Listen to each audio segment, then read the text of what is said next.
does one win at Yu-Gi-Oh? Well, typically, we both have monsters and we both have life points. We smash those monsters together until one of our life points hits 0. Last man standing wins. That's not the only way, of course. There are monsters, spells, and traps who have effects that can deal damage, basically burning your opponent's life points. That's another way to win. I guess you could win as well by decking out your opponent, but I mean, everybody plays the life point game. Isn't there any cooler ways of winning at Yu-Gi-Oh without having to get rid of all your opponent's life points or just making them lose all the cards in their deck? Both of those, they're just too boring. If only there was some kind of game instant winning mechanic out there. But if you're watching this video, obviously there are. These are my top 10 instant win conditions in Yu-Gi-Oh! Number 88, Gimmick Puppet of Leo, and number C88, Gimmick Puppet Disaster Leo. Apologies, straight off the bat I've already combined 2 monsters into a single category. I'm sorry, but in my defense, these 2 monsters are technically the same card, just one is like an upgraded version of the other one. So I thought it'd be okay, so just go along with it on this one. This is the only time I'm going to do it, I swear. Number 88, Gimmick Puppet of Leo, and number C88, Gimmick Puppet Disaster Leo are monsters used by a man named Quattro as part of his Gimmick archetype deck in the Yu-Gi-Oh! Zexal series. The first, number 88, Gimmick Puppet of Leo, is a rank 8 Xyz monster who requires 3 level 8 monsters to be summoned. His effect is, once per turn, if you have no cards in your spell and trap card zone, you can detach 1 Xyz material from this card. And if you do, place 1 Destiny counter on this card. You cannot conduct your battle phase the turn you activate this effect. When 3 Destiny counters are on this card, you win the duel. So the way that you win with this card is actually pretty simple. You have 3 turns to detach 3 cards. Once you've done that, you win the duel. Pretty simple. So then, why is this card so low on the list? Well, it's because the card itself makes it incredibly difficult to protect it in order to gain its 3 Destiny counters. It's basically guaranteed to get murked within those 3 turns before you can win. And here's why. In order for you to activate this monster's detach effect, you have to have no spell or trap cards on the field. So what has to happen is you use this monster's ability with nothing set on the field and hope your opponent can't negate the effect because you've got technically no way of stopping it. Now that's 3 times you basically have to roll the dice every time you activate this monster's effect. You either need something in your hand, like a hand trap, or that's it really, there's no other way of stopping it. There is a positive to this though. You are allowed to set spells and traps after you've activated the ability of the monster. However, you have to make sure you get rid of them by the time your turn comes around, or else you can't use this monster's ability. So what could happen is you activate this monster's ability, you set a compulsory evacuation device just in case your opponent gets a stronger monster out so that you can stop it from being attacked into, and then your opponent decides, you know what, no, I'm not going to do that. He plays some face downs, and then your turn comes and you can't activate compulse, so you can't use your monster's ability. That's another turn added on. Now, while all this is going on, let's just hope that your opponent isn't building up a strong field, because this card's effect also states that none of your monsters on your side of the field are allowed to attack if you want to go for the instant win condition. So this is your opponent now. My turn. You can't destroy any of my monsters. Let's summon some out. Let's summon a big monster. You've got 3 turns to do this, and in those 3 turns, I'm pretty sure he's going to get a decent monster out. I mean, it doesn't even have to be a decent monster. It could just have more attack than it, or just an ability that it can destroy a monster on the field, and that's it. You're screwed.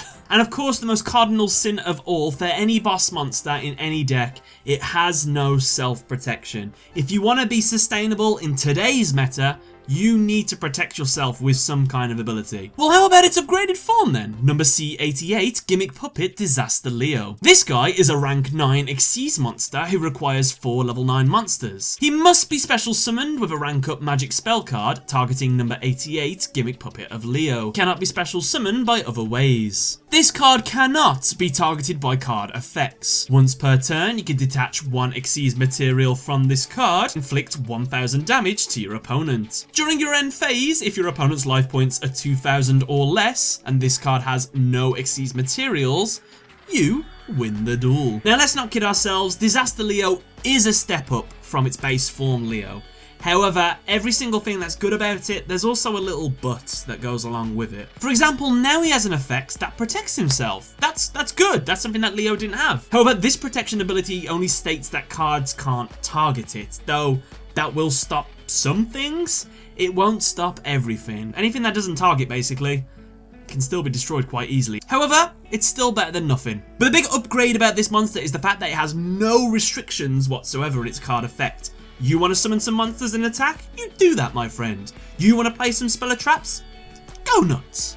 Best of all as well, it has 3500 attack, which is pretty sweet. As an added bonus as well, its other effect, the fact it can deal 4000 damage over the space of 4 turns, that's not so bad. It's okay. However, once we take into account its instant win ability, the card becomes a little less awesome. Now, if this is the way that you're going to go for your instant win, first things first, it's a bit of a hassle to get out. You're going to have to get 3 level 8 monsters in order to summon base Leo first, and then you need to make sure you get a rank up magic card into your hand, and then that you can activate that rank up magic card so that you can summon Disaster Leo to the field. You need to make sure all of that doesn't get negated. At the moment, you've used at a minimum 5 cards so far. That's not including any other cards that you've used to get the level 8 monsters out, which I'm sure you will have to. So it's a lot of resources you're pulling into this. And the fact that you need to make sure that none of this gets negated, because this is kind of like a late game thing going on right now. And why is it so beneficial that it's a late game thing? Well, the instant win condition states that you need to have your opponent have 2000 life points or less. So if you get this out at the start, and you're just trying to do burn effect damage, then you can only do 4000. So you're going to have to attack with this monster anyway, which is risking your monster even more. You kind of want to get it out towards the end of the game, though if you get this monster out while your opponent has 2000 life points, that's pretty cool. But most likely, the way you're going to be playing with this deck, the way you're going to go for the instant win condition, if you've managed to burn your opponent down to 2000 life points, you're most likely already winning. Plus the fact that they've only got 2000 life points as well, you might as well just go for a regular victory. I will give this monster some credit though. If you're a fan of the Gimmick deck and you like this as your boss monster, just look at it as a boss monster. It's the strong monster you want to get out with a decent effect. And if the criteria happens to be met, where your opponent's got 2000 or less life points, and you happen to win, it's just a nice little surprise. Look at it that way, and this monster's not so bad. Pretty good even. Venominaga the Deity of Poisonous Snakes. She's a level 10 monster with 0 attack and 0 defense. Cannot be normal summoned or set, must first be special summoned with Rise of the Snake Deity, and cannot be special summoned by other ways, except by its own effect. This card gains 500 attack for each reptile monster in your graveyard. This card cannot be targeted by and is unaffected by spell, trap effects, and other effect monsters effects. When this card is destroyed by battle and sent to the graveyard, you can banish one other reptile type monster from your graveyard, special summon this card. When this card inflicts battle damage to your opponent, place 1 Hyper Venom counter on it. When 3 Hyper Venom counters are on this card, you win the duel. This monster was the ace card of Professor Felonious Viper in the Yu-Gi-Oh! GX anime. Now to summarise this monster's instant win ability, pretty simple. You get her out, and then you just deal damage with her 3 times, and then you win. Easy. Right? Let's get the positives out the way first. Did you know this monster is over 10 years old? By that logic as well then, you would think, oh well, it must have a very outdated ability though. Well, no actually, it was actually very modern considering how things are nowadays, because it actually has protection. It even has an anti-battle destruction, so if it's destroyed by battle, as long as you've got a reptile in the grave, banish one of those bad boys, special summon it right back. Pretty good. I would have to say that that immunity is one of its biggest reasons for being on this list. It's really awesome the fact that this card has had it. If you can get this monster out on the field and you have enough reptile monsters in your graveyard to give it decent attack, your opponent's going to have a tough time, and that's something you really do want with an instant win kind of monster with this. It gives it some viability to stay on the field to attack and succeed. The problems become apparent everywhere before this monster hits the field though. This monster has to exist in a reptile deck, and I know some people out there are going to say, well, I have a decent reptile deck. Good for you. There isn't that much support for the reptiles.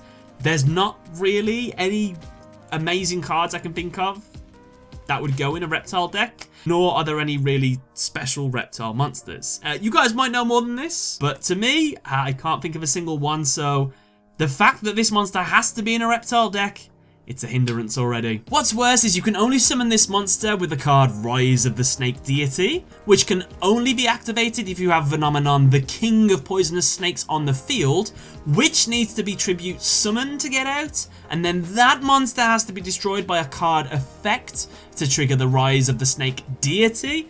And after all of that, hoping nothing gets negated or interrupted, I hope that you have about 6 or more reptile monsters in the grave, or else Venominaga is going to have some pretty weak source attack.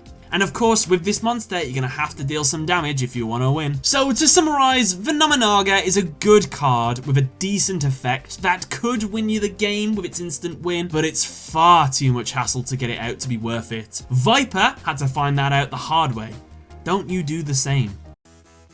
Last turn. This card can only be activated during your opponent's turn when your life points are 1000 or less. Select one monster on your side of the field and send all other cards on the field and in their respective owner's hands to the graveyard. After that, your opponent selects and special summons one monster from their deck in face-up attack position and attacks your selected monster. Any battle damage from this battle is treated as 0.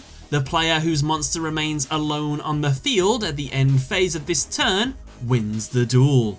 Any other case results in a draw. The first trap instant win card on this list, this card was used by Seto Kaiba in the anime. Now I've decided to put it in the number 8 position because I find it a really fun card to use. Yes, technically it is banned because it's a little bit broken, but it doesn't matter, does it really? I still think it's pretty cool. The idea of a card that once your life points have been whittled down all the way to 1000, let's just say you're playing against some OP player. He's so strong and powerful, he's been wrecking you the entire duel, but unbeknownst to them, you have your awesomely named Last Turn, which is a great name for a card, or Last Battle as it's known as in the Japanese. You play this card, assuming you got a decent enough monster on the field, your opponent selects one from his deck, and you have this final battle to decide who wins the duel.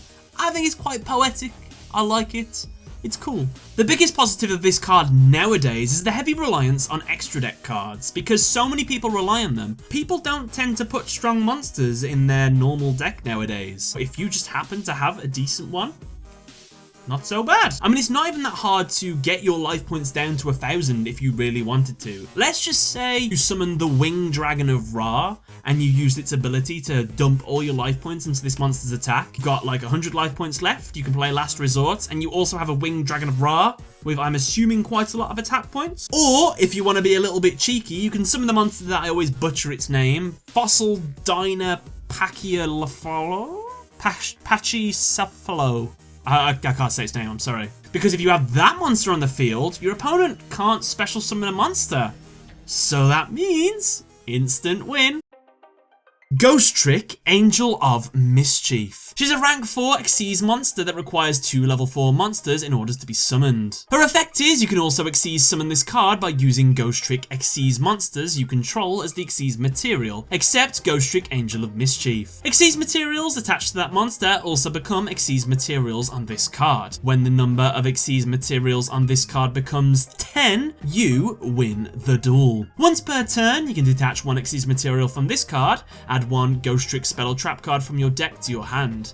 Once per turn, you can attach one Ghostrick card from your hand to this card as an Xyz material. Probably the second most stally instant win card on this list. The way that you win a Ghostrick Angel of Mischief is, basically you summon it to the field. Every turn you're allowed to attach one of your Ghostrick cards in your hand onto this card. Once you've hit 10 of them all together, you win. Best case scenario, you use another Ghostrick Xyz for this monster's summon. That gives you 3 materials right off the bat. And then you can use its effect straight away to add 1 more unit. That gives you 4. At a minimum, 6 more turns need to go by before you can reach 10. An instant win. That means, though, that in those 6 turns, you have to keep this monster on the field and alive. And this monster, it just really doesn't want to survive, does it? It's got no monster protection, it's got no spell protection, it's got no trap protection. What's its attack and defense at the very least? It's got 2000 attack and 2500 defense. So not very good, really. And unfortunately, that's not even the worst part. The worst part is you have to have the Ghostrick cards in your hand in order to use this card's ability. Because if you don't have them, you can't equip it to them. And you're going to need to use some of them to keep your monster alive. So this is the problem. How are you going to get enough cards? The other problem with this card as well is the archetype that it's in. Don't get me wrong, I really like the Ghostrick cards. They're really cool, they have a really cool mechanic, they're really fun. But unfortunately, due to the introduction of Link summoning into the game, Link monsters are a big hindrance to this deck. A Ghostrick deck relies on making your opponent's monsters go in face down defense position. And what can't a Link monster be in? Face down defense position. Overall though, I do like this monster. She's easy to summon, she has a cool artwork, and her abilities outside of the instant win, they're pretty good. It's just the fact that if you're trying to go for that instant win, then it's just not going to happen really. And if it is, it's a big time and resource consumer. So it's not really worth it, but it's still fun. Number 7. Horikathi, the creator god of light. A divine level 12 monster with mystery attack and mystery defense. Cannot be normal summoned or set, must be special summoned from your hand by attributing 3 monsters whose original names are Slifer the Sky Dragon, Obelisk the Tormentor, and the Winged Dragon of Ra. This card's special summon cannot be negated. The player that special summons this card wins the duel. Referred to as the most powerful god in the Yu-Gi-Oh anime and manga, she is a culmination of the 3 Egyptian god cards Slifer, Ra, and Obelisk. She was used only once in the series by Pharaoh attempt to defeat the ultimate evil, Zork Necrophades. This monster's win condition is oh so simple. If you can summon this monster to the field, you win. But that if, it's a big if. In my opinion, this card is just as much hassle to get out as, say, Perfectly Ultimate Great Moth. Yeah, it's a long resource consumption to get this card out. Let's run through, shall we? You need to have all 3 Egyptian gods on the field. Each one requires 3 tributes if summoned normally. That's 9 tributes, keep that in mind. You can get a bit clever though and use something like Soul Charge to special summon Obelisk and Slifer from the grave. But then the Winged Dragon of Ra likes to be a bit awkward, so you're not actually allowed to special summon that one. So you're gonna have to get him out legitimately as well. Also, don't forget you need to have this card in your hand to summon it to the field. Though I must admit that once you have the criteria met on the field and you go to summon this card, it can't be stopped. That's pretty cool. Honestly, if you've had the time to get out all 3 of the Egyptian gods over however long it's taken, you must already be in a really dominant position in that duel. So the fact that you're going for an instant win, it's regardless really, you're just doing it just for fun there really. To me though, this is the most fitting instant win. The fact that you're summoning the ultimate god, it definitely deserves something as overpowered as you just win the duel just like that. It's not the easiest to pull off, no, but it is the coolest. It's probably worth mentioning as well, this card isn't technically available internationally, it's only available in Japan. Sorry. Destiny Board. When this card and all 4 spirit message cards with different names are placed on your field, you win the duel. Once per turn during your opponent's end phase, place 1 spirit message card from your hand or deck in your spell and trap zone face up, in the proper order of INAL. When any spirit message card or destiny board you control leaves the field, send all spirit message cards and destiny boards you control to the graveyard. Used by Yamabakura against Yugimoto in the anime, Destiny Board is one of my personal favourite sets of cards. I remember back in the day when I was a wee lad, one of the first cards I ever bought off the internet was the Destiny Board series. I actually can't remember how much it cost me back then. It was probably extortionate because I didn't know any better, but I bought the Destiny Board cards because I thought they were so awesome, and the fact that you could win with them, just seeing them in the anime as well, they seem so broken, and then you play them in real life and you realise that they're absolutely not broken, they're pretty much terrible.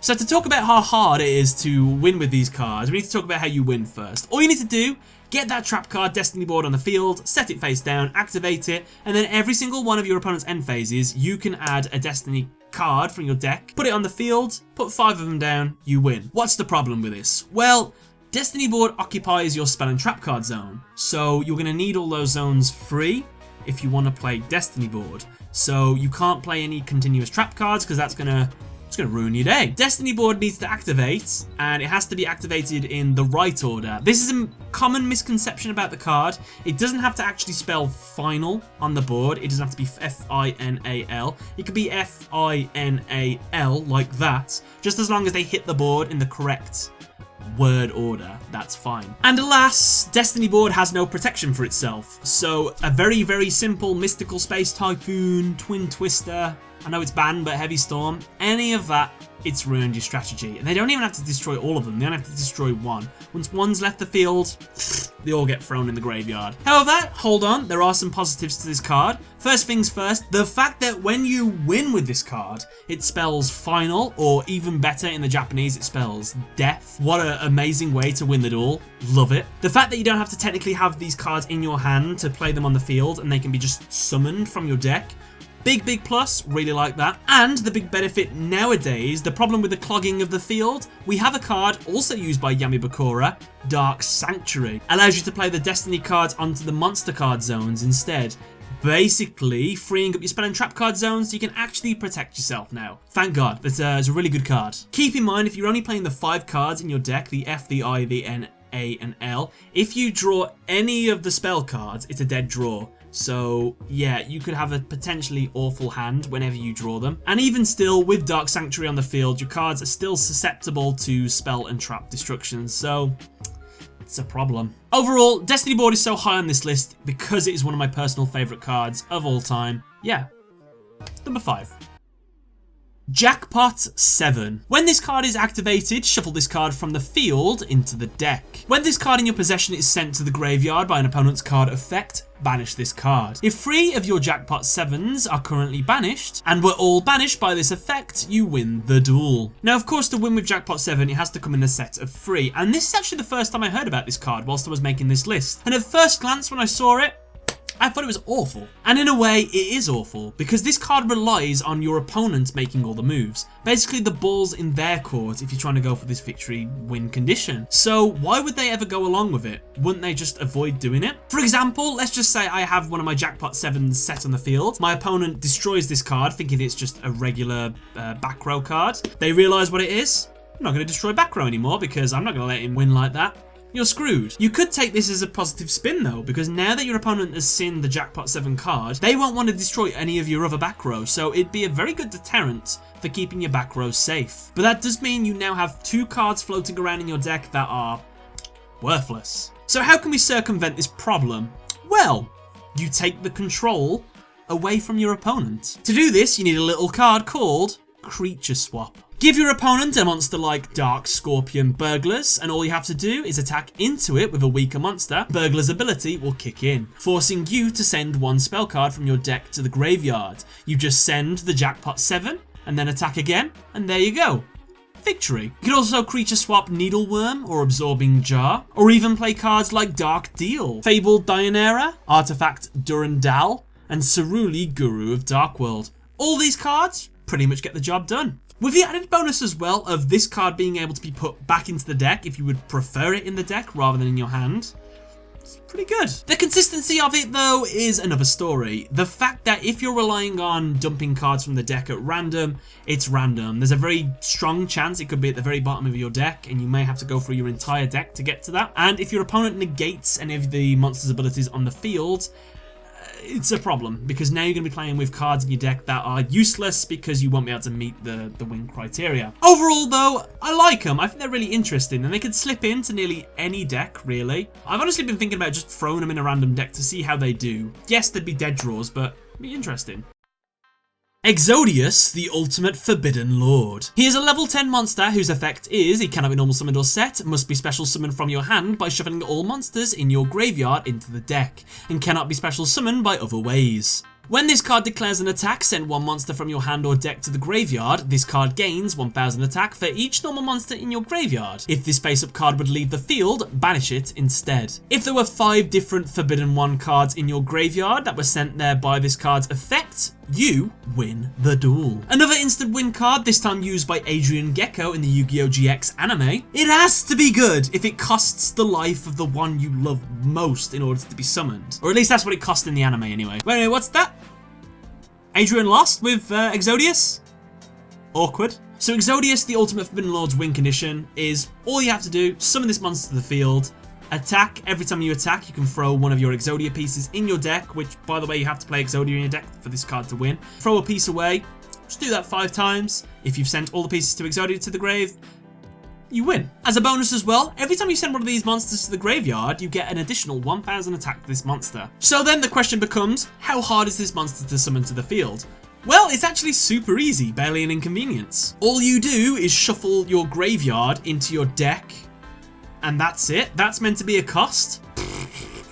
Beautiful. That is a level 10 monster you have just summoned to the field for basically free. The logic behind shuffling all the graveyard monsters into the deck is, one, in case you've got any Exodia pieces in there, then you can put them back in, and that's a good thing. But the negative to it as well is the fact that if you do have loads of normal monsters in the graveyard, it stops you from summoning this monster out with like a really powerful attack and defense. Instead, it makes you always have 0. So now the question becomes, because this monster is so easy to get out, how hard is it actually to get this monster's win condition? Well, it's its vulnerability that it's its problem. It has no protection for itself. Even worse, it has terrible attack to start with. You have to summon this monster with 0 attack because it shoves all of the graveyard back into the deck. The first attack you do, you have 0 attack. However, you get to send one of your cards to the graveyard, and that's 1,000 attack. Yeah, 1,000 attack isn't going to get over a lot of monsters, so you're going to have to play some additional cards to throw some more cards in the graveyard if you want to boost this monster's attack. And then the other problem arises. If you want this monster to have decent attack, you have to play normal monsters.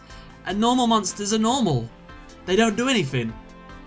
That's bad. I honestly think the biggest problem with this card is if Exodia the Forbidden One goes in the graveyard, which it most likely will. If your opponent activates a card that banishes a card from the graveyard and they banish Exodia the Forbidden One, the main one, it's limited to 1.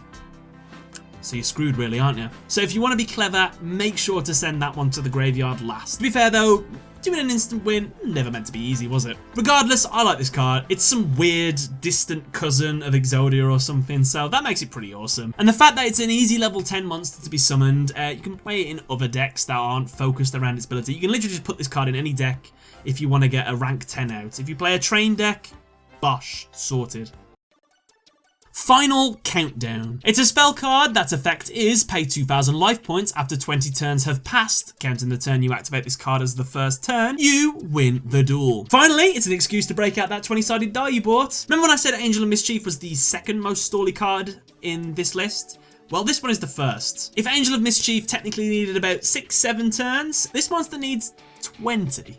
Nearly triple that. Final Countdown is so high on this list because it is a way to win a duel without having to deal even a lick of damage. It also, which I think is the biggest selling point to this, has an amazing name, Final Countdown, or again, even better in the Japanese, Countdown to the End. Oh, so cool. It really reminds me of Majora's Mask. You know in Majora's Mask? Moon's coming down to Earth and you got that sort of countdown going down to the end of the world. It reminds me of that, so I'd like to imagine if you play this card, the music kicks in and it keeps ramping up every few turns. I think that'd be awesome. It makes me question it really. Like, a couple of the cards on this list so far, Yugioh bad guys have used them. Why hasn't any of the bad guys used this card yet? That'd be awesome.